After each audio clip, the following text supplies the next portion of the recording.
Hi guys! Gagawa na naman tayo ulit ng Thai glass noodle salad or yam bonsen sa Thailand. Thailand to na dish guys. Alam nyo ba, ito talaga yung paborito ko kasi parang nakakalimutan ko na may mga utang ako pagkatapos ko kumain guys. Kaya dyan sa mga maraming may utang, kung ako sa inyo, maggawa kayo nito lagi para nakakalimutan nyo na may utang kayo guys. Yan, kaya paborito ko tong kainin kasi nakakalimutan ko minsan na may utang ako guys. Alam mo yun, sa sobrang sarap niya, nakakalimutan mo na may utang ka.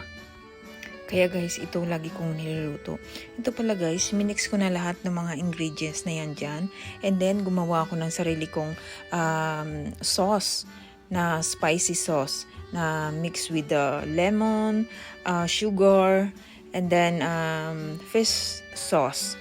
Yan, mikos para ma-absorb yung lasa niya guys. Mayroon siyang maanghang na medyo matamis yung lasa niya guys. Kaya masarap to guys lutuin sa mga lalo na pag yung maraming mga utang dyan. Makakalimutan mo guys na may utang ka. Kaya alam nyo ba guys, lagi ko tong niluluto kasi parang ito yung comfort food ko. Makakain lang ako nito, parang ang saya-saya ko na. Kasi hindi ka magsasawa sa pagkain nito guys kasi hindi siya nakakaumay.